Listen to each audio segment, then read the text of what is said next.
Vinícius de Moraes, conhecido por seus sonetos e suas poesias de caráter essencialmente lírico, foi diplomata, dramaturgo, jornalista, poeta, cantor e compositor brasileiro. Nasceu em 19 de outubro de 1913, no bairro Jardim Botânico, Rio de Janeiro. Desde muito jovem, parecia ser guiado pelo destino de enveredar pela carreira literária.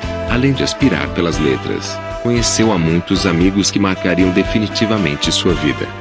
Dentre eles, Otávio de Faria, que o estimulou a publicar seu primeiro livro de poemas, O Caminho para a Distância. Parecia que a história já havia sido traçada. Após muitos anos de idas e vindas e o reconhecimento que paulatinamente logrou na literatura, em 1941 começa a trabalhar como crítico cinematográfico e essa relação com o cinema somente aumentou com o passar dos anos. Seu talento para a poesia lhe permitiu fazer história como compositor ao lado de Tom Jobim e Toquinho. Este último, foi uma parceria que durou mais de 10 anos e com quem lança seu último disco, Um Pouco de Ilusão.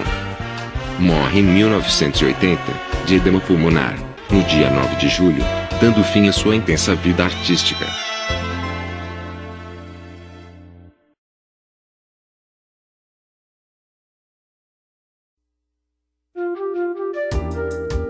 Menino de ilha.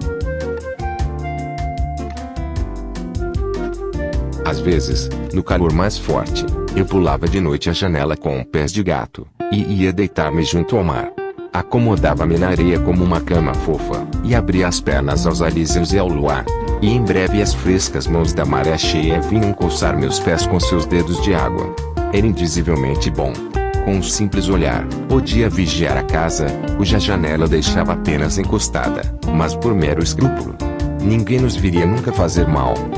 Éramos gente querida na ilha, e a afeição daquela comunidade pobre manifestava-se constantemente em peixe fresco, cestas de caju, sacos de manga à espada. E em breve perdia-me naquela doce confusão de ruídos. O sussurro da maré montante, uma folha seca de amendoeira arrastada pelo vento, o gorgulho de um peixe saltando, a clarineta de meu amigo Augusto, tuberculoso e insome, solando valsas ofegantes na distância. A aragem entrava-me pelos calções, inflava-me a camisa sobre o peito, fazia-me festas nas axilas, eu deixava a areia correr de entre meus dedos sem saber ainda que aquilo era uma forma de cortar o tempo, mas o tempo ainda não existia para mim, ou só existia nisso que era sempre vivo, nunca morto ou inútil. Quando não havia luar era mais lindo e misterioso ainda, porque com a continuidade da mirada, o céu noturno ia desvendando pouco a pouco todas as suas estrelas, até as mais recônditas, e a negra abóbada acabava por formigar de luzes como se todos os prilampos do mundo estivessem luzindo na mais alta esfera. Depois acontecia que o céu se aproximava, e eu chegava a distinguir o contorno das galáxias, e estrelas cadentes precipitavam-se como loucas em direção a mim, com as cabeleiras soltas e acabavam por se apagar no enorme silêncio do infinito. E era uma tal multidão de astros a tremeluzir que, juro, às vezes tinha a impressão de ouvir o burburinho infantil de suas vozes. E logo voltava o mar com o seu marulhar ilhéu. E um peixe pulava perto, e um cão latia, e uma folha seca de amendoeira era arrastada pelo vento. E se ouvia a tosse de Augusto longe, eu olhava a casa, não havia ninguém. Meus pais dormiam, minhas irmãs dormiam, meu irmão pequeno dormia mais que todos. Era indizivelmente bom. Havia ocasiões em que adormecia sem dormir, numa semiconsciência dos carinhos do vento e da água no meu rosto e nos meus pés.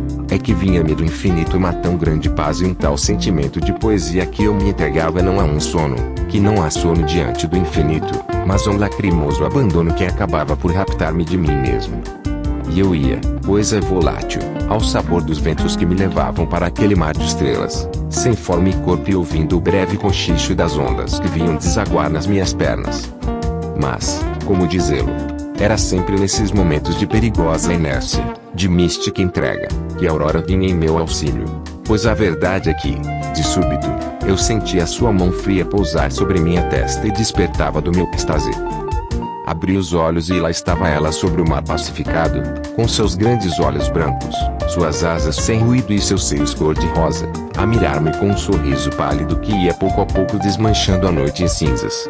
E eu me levantava, sacudia a areia do meu corpo, dava um beijo de bom dia na face que ela me entregava, pulava a janela de volta, atravessava a casa com pés de gato e ia dormir direito em minha cama, com um gosto de frio em minha boca.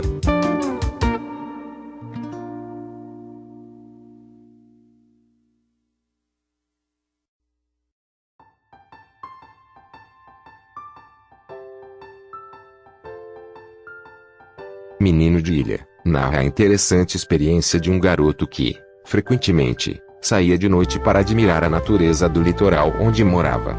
Gostava de ouvir o som do mar, admirar o céu noturno, e se deitar na areia da praia. Nesta crônica, existe apenas um personagem, que é o próprio narrador. Este personagem tem várias características que o definem como redondo, como a imprevisibilidade de sair de casa para cair no sono no meio da praia. Logo, a narrativa está em primeira pessoa, possuindo um único personagem, que é o protagonista. O espaço da crônica é retratado principalmente na praia e no céu, e, em alguns momentos, na casa do menino. É notável uma extrema riqueza de detalhes na ambientação dos espaços, como nesse trecho. Quando não havia luar era mais lindo e misterioso ainda. Porque com a continuidade da mirada, o céu noturno ia desvendando pouco a pouco todas as suas estrelas, até as mais recônditas, e a negra abóbada acabava por formigar de luzes como se todos os prilampos do mundo estivessem luzindo na mais alta esfera.